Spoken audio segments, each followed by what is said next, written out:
Students हम discuss करेंगे important news के बारे में। First news regarding the book writing का गाइडलाइंस के पर्सपेक्टिव से है। मिनिस्ट्री ऑफ डिफेंस के द्वारा फ्यूचर के लिए डिटेल वे के अंदर जो गाइडलाइंस हैं उनको प्रिपेयर किया जा सकता है कि आने वाले समय के अंदर कोई डिफेंस पर्सनल है बुक का राइटिंग को कैरी आउट करे तो किन गाइडलाइंस को उनको फॉलो करना होगा। हमारी जो डिफेंस फोर्सेज का जो सेंसिटिव इंफॉर्मेशन है वो भी पब्लिक डोमेन के अंदर नहीं पास हो, क्योंकि आने वाले समय के अंदर जो फ्यूचर के ऑपरेशंस हैं उनकी एफिशिएंसी को कॉम्प्रोमाइज कर सकता है या लोअर डाउन है वो। तो फर्स्ट क्वेश्चन आपके लिए रेज होता है, ये जो डिटेल गाइडलाइंस हैं उनको प्रिपेयर करने का जो डिसीजन है वो क्यों यहाँ पे लिया गया। स्टूडेंट्स हमारे फॉर्मर जो जनरल हुआ करते थे मनोज नरवणे, उनका एक बुक है जिसको कि मिनिस्ट्री ऑफ डिफेंस के द्वारा ऑथराइज है वो नहीं किया गया है। बट बुक का जो अवेलेबिलिटी है वो पब्लिक डोमेन के अंदर है। हमारे जो लोकसभा के अंदर लीडर ऑफ अपोजिशन है, उन्होंने आप देखिए कि उसको पब्लिक डोमेन के अंदर में बुक का जो हार्ड कॉपी है उसको शो किया है। और बुक को अभी ऑथराइज किसके द्वारा नहीं किया गया है, मिनिस्ट्री ऑफ डिफेंस के द्वारा। तो इस तरीके से बुक का पब्लिक डोमेन के अंदर में अवेलेबल होना वन काइंड ऑफ कंसर्न है उसको क्रिएट करता है कि पब्लिशर के द्वारा बुक के अंदर बुक का जो पब्लिकेशन प्रोसेस है उसमें लीकेज हुआ है या किस किस स्टेज के अंदर में लीकेज हुआ उसके रिगार्डिंग में भी इन्वेस्टिगेशन है वो किया जाएगा। तो सेकंड क्वेश्चन आपके लिए रेज होता है कि प्रेजेंट समय के अंदर में हमारे यहाँ पे जो डिफेंस फोर्स के पर्सनल हैं उनकी बुक राइटिंग का क्या फ्रेमवर्क है जो एग्जिस्ट किया करता है। अब देखिए कि प्रेजेंट समय में अगर हम बात करें कोई कंसोलिडेटेड लॉ है क्या, यहाँ पे कोई एक सिंगल लॉ है जो यहाँ पे गवर्न किया करता है इस तरीके का जो प्रोसेस है उसको, तो सिंगल लॉ है वो एग्जिस्ट नहीं करता है। कुछ अलग अलग कानून हैं जिसमें कुछ लीगल फ्रेमवर्क हैं, कुछ सर्विस फ्रेमवर्क है जिसके थ्रू इनको गवर्न है वो किया जाता है।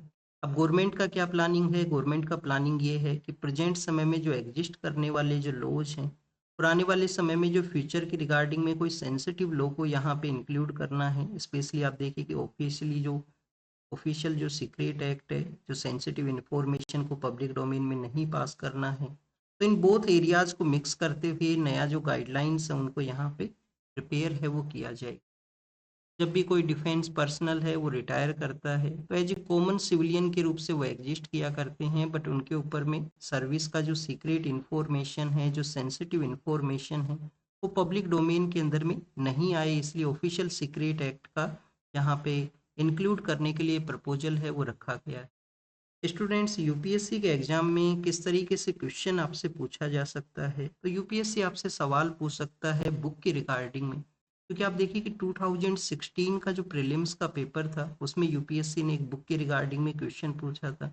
हमारे ग्रेट मैथमेटिशियन हुआ करते थे, उनका जो बायोग्राफी था कि one man who knows the more than infinity, इस तरीके से उनका बुक का नेम था।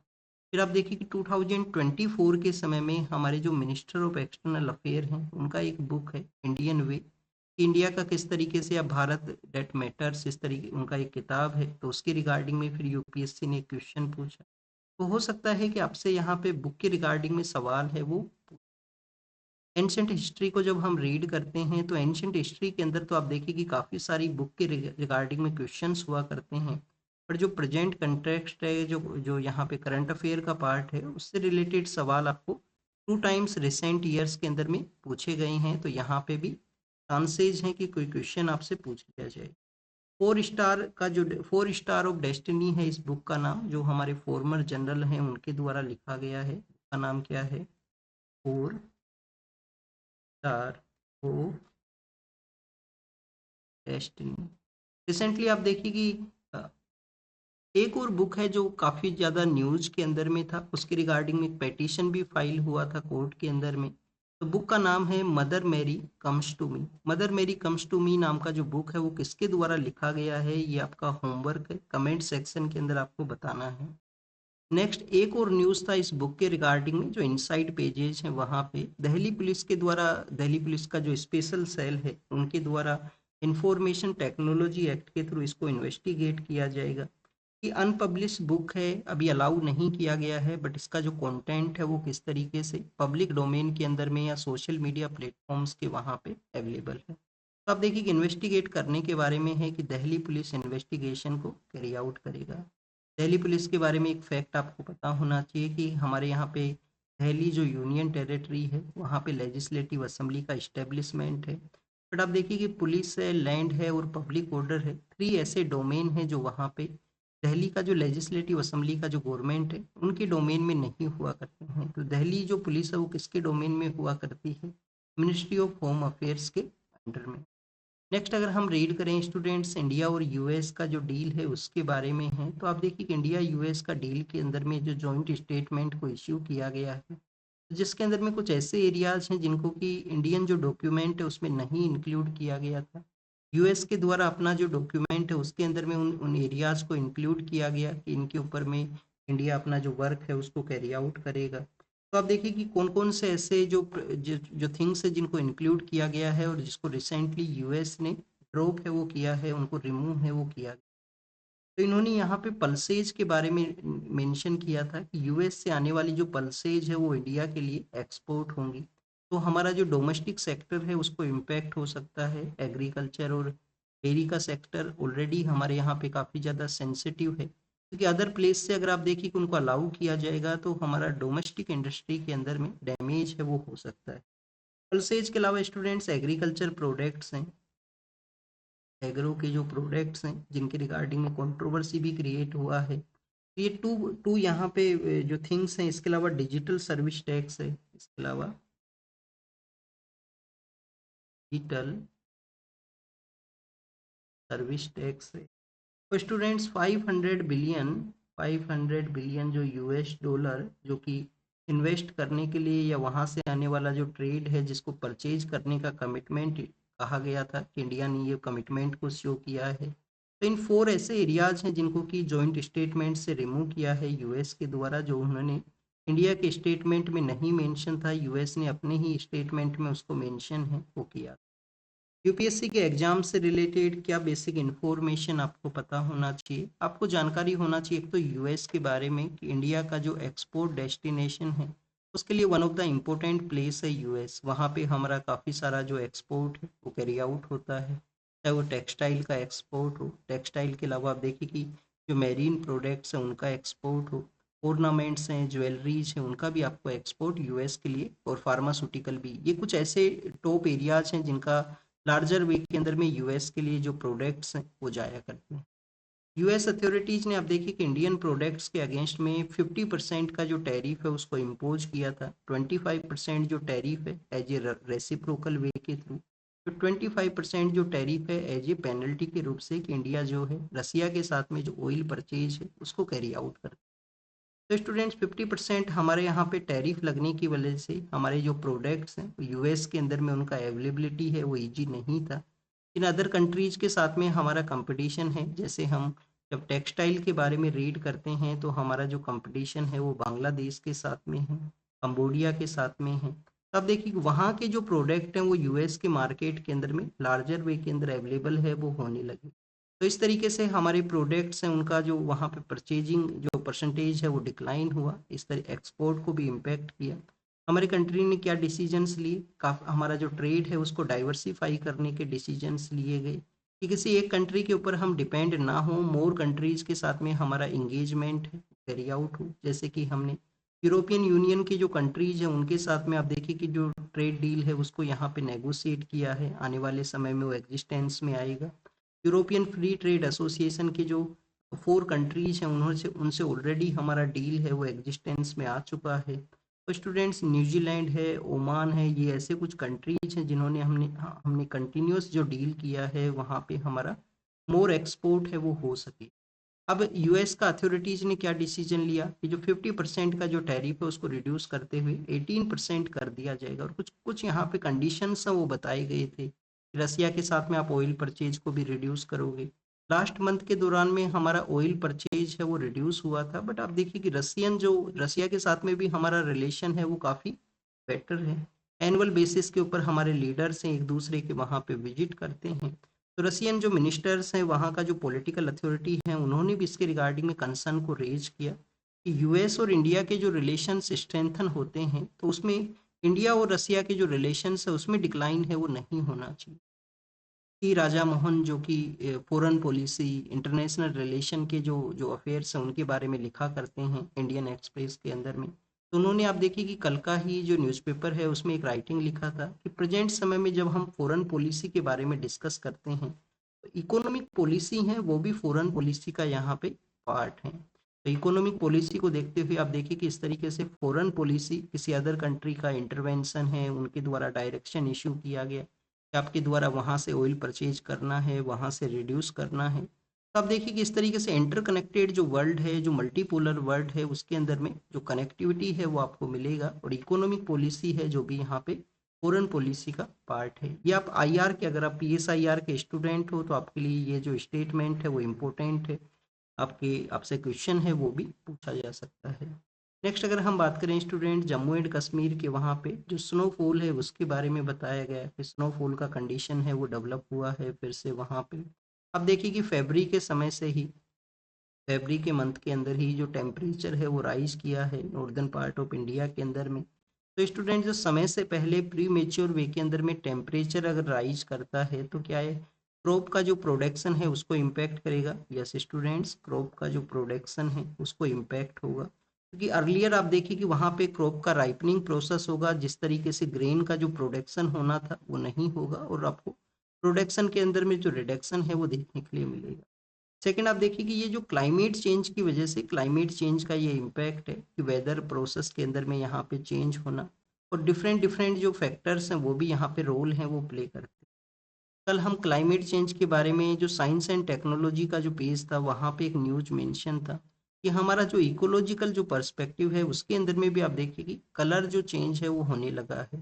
जो फॉरेस्ट एरिया हैं पहले ग्रीनर हुआ करते थे, मोर ग्रीन हुआ करते थे, वो आप देखिए कि ब्राउन अपीयर होने लगे हैं समय से पहले। हमारा जो ओशियन का एरिया है जो कि आप देखिए कि ओशियन जो है वो क्लीन होना चाहिए बट वहाँ पे आपको ग्रीननेस है उसका अपीयरेंस मिलता है। ग्रीननेस किस तरीके से है कि आप देखिए कि वहाँ पे जो एल्गी ब्लूम है उन सब का कंडीशंस है वो डेवलप होता है।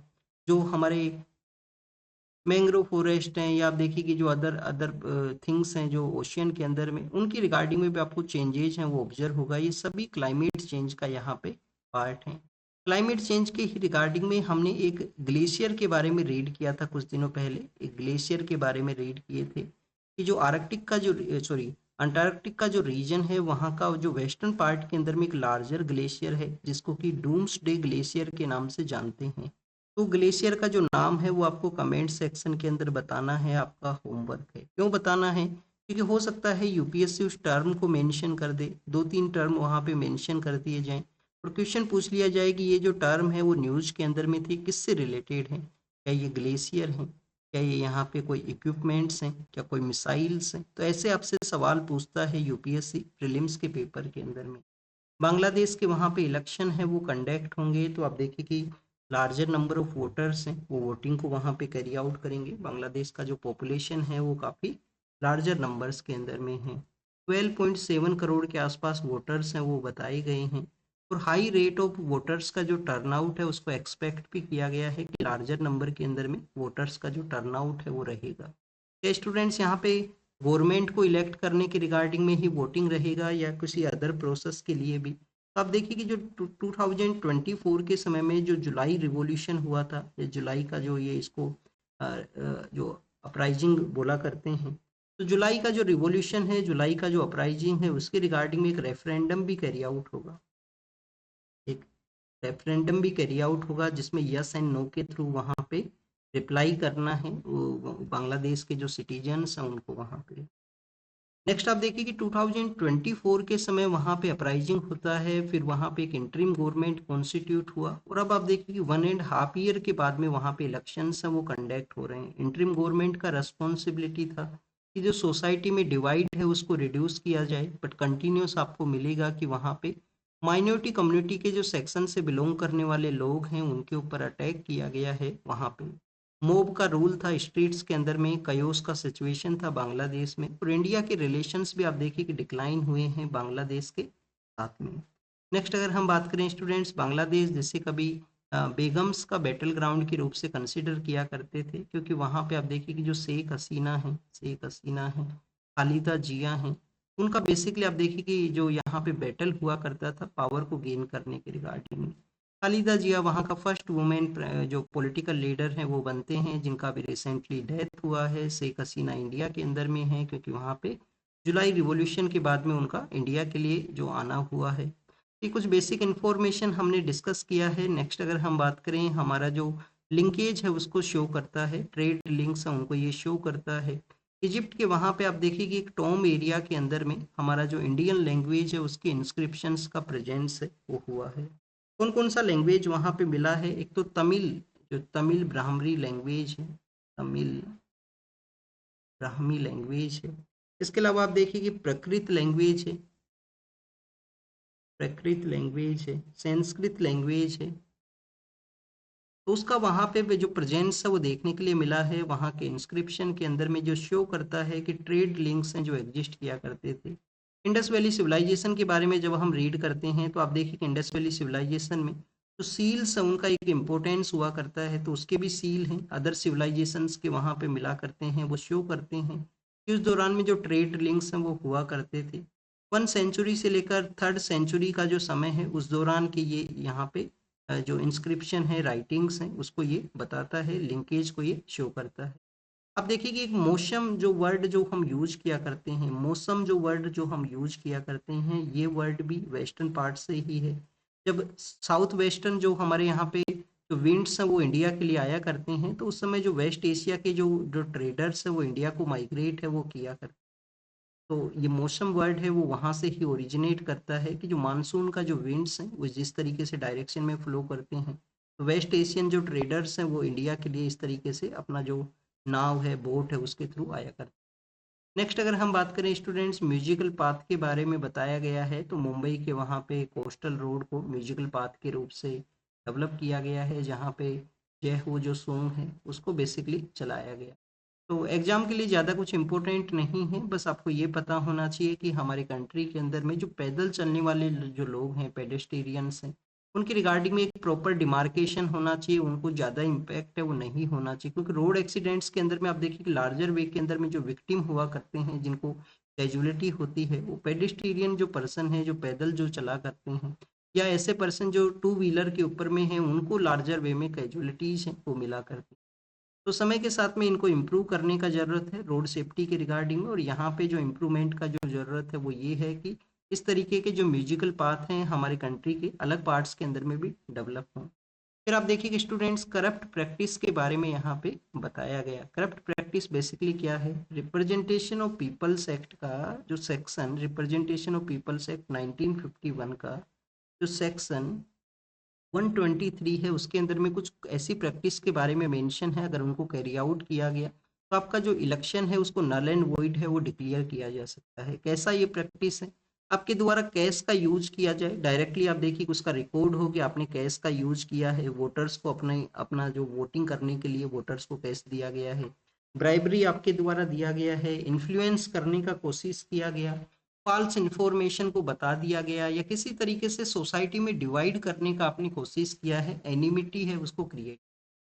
तो स्टूडेंट्स 2011 के समय जब असेंबली इलेक्शन हुए थे तमिलनाडु के वहाँ पे, तो उसके रिगार्डिंग एक पेटिशन फाइल हुआ है कि जो प्रेजेंट वहाँ के जो सीएम हैं उन्होंने उस समय में कुछ करप्ट प्रैक्टिस से उसको कैरी आउट किया था। पर जो पेटिशनर हैं उनके द्वारा वेल इंफॉर्मेशन उसको नहीं सबमिट किया गया, किसी तरीके से जो कनेक्शन है उसको नहीं शो किया गया। सुप्रीम कोर्ट ने जो केस है उसको एडजर्न किया है, यहाँ पे केस को एडजर्न है वो कर दिया। केन और बेतवा का जो रिवर लिंकेज प्रोजेक्ट है उसके बारे में है नेक्स्ट न्यूज यहाँ पे। एक और पॉइंट यहाँ पे हम डिस्कस करेंगे स्टूडेंट, जब पॉलिटिकल पार्टी जो फ्री बीज दिया करते हैं, पॉलिटिकल पार्टीज के द्वारा जो फ्री बीज दिया जाता है इलेक्शन में, तो क्या इसको भी आप यहाँ पे करप्ट प्रैक्टिस का पार्ट मानोगे? क्योंकि उसके थ्रू भी वोटर्स हैं वो अट्रैक्ट होते हैं किसी पार्टी के अगर द्वारा फ्री बीज को प्रोमिस किया जाता है। तो स्टूडेंट्स इसके रिगार्डिंग में आप देखिए कि S Subramaniam Balaji, S Subramaniam Balaji versus state of Tamil Nadu का ये केस है, वर्सेज स्टेट ऑफ तमिलनाडु का ये केस है, जिसमें सुप्रीम कोर्ट ने माना कि जो फ्री बीज है वो करप्ट प्रैक्टिस का यहाँ पे पार्ट नहीं है। मैनुअल के अंदर में या उनका जो जो यहाँ पे पॉलिटिकल आप देखिए कि जो डोमेन हुआ करता है उसके थ्रू प्रॉमिस किया जाता है पॉलिटिकल पार्टीज के द्वारा, जिनको कि करप्ट प्रैक्टिस में आप इंक्लूड है वो नहीं करोगे। नेक्स्ट अगर हम रीड करें स्टूडेंट्स, केन बेतवा जो रिवर है उसके बारे में है।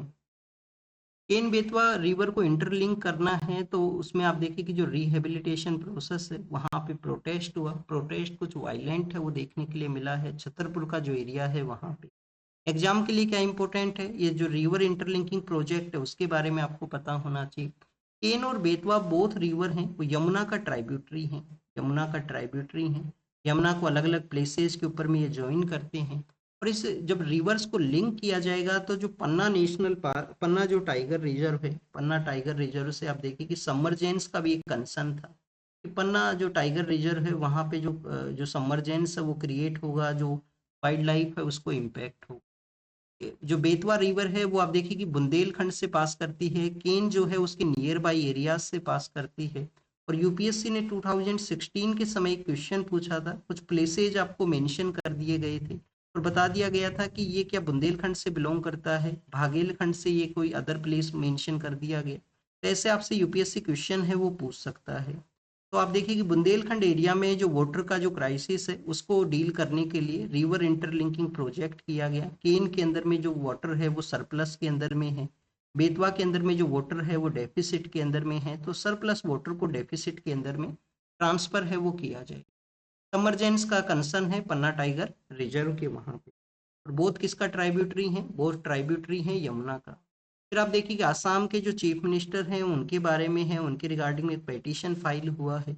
आसाम में आने वाले समय में इलेक्शंस होंगे, बट वहाँ का जो सोशियो इकोनॉमिक कंडीशन के कुछ कुछ पैरामीटर्स हैं उनको बताया गया है कि ह्यूमन डेवलपमेंट इंडेक्स के लिए जो पैरामीटर्स हैं उसमें आसाम का परफॉर्मेंस को इम्प्रूव करना चाहिए वहाँ के चीफ मिनिस्टर के द्वारा। बेसिक गाइडलाइंस है वो यही होना चाहिए कि एचडीआई के जो पैरामीटर्स हैं वहाँ पे स्टेट का परफॉर्मेंस इम्प्रूव हो।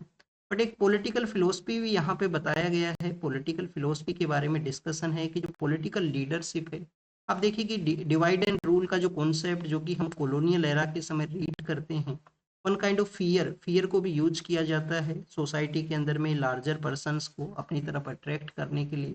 तो ये पॉलिटिकल फिलोसफी हैं जो पॉलिटिकल पार्टीज कैरी आउट करते हैं, इनको ना करते हुए उनका जो कंसंट्रेशन है वो सोशियो इकोनॉमिक डेवलपमेंट या एचडीआई के जो पैरामीटर्स है उसके रिगार्डिंग में होना चाहिए।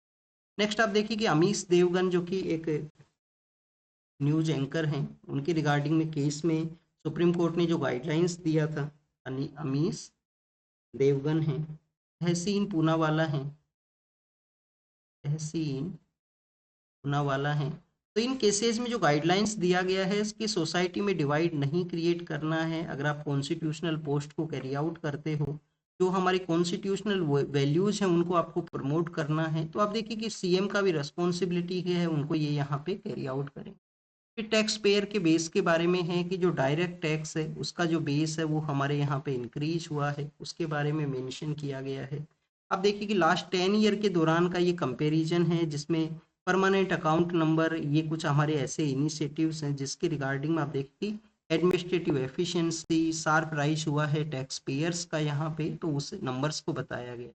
फिर आप देखिए कि हमारा जो 16 फाइनेंस कमीशन आर्टिकल 280 के थ्रू जो फाइनेंस कमीशन कॉन्स्टिट्यूट होता है, तो 270 के थ्रू जो डिस्ट्रीब्यूशन के बारे में जो पैरामीटर्स मेंशन होते हैं, स्कीम ऑफ डिस्ट्रीब्यूशन है जिसका आर्टिकल 270 के अंदर में मेंशन हुआ करता है। तो स्टूडेंट्स यहाँ पे हम जो पैरामीटर हैं उनको रीड करेंगे, कौन कौन से पैरामीटर के थ्रू जो जो ओवरऑल डिवोल्यूशन है वो 41% डिसाइड किया गया है। स्टेट्स का डिमांड मोर था कि सेंटर जो सेस और सरचार्ज जो लगाता है उसके उसके रिगार्डिंग में भी डिवाइड यहाँ पे क्रिएट हो।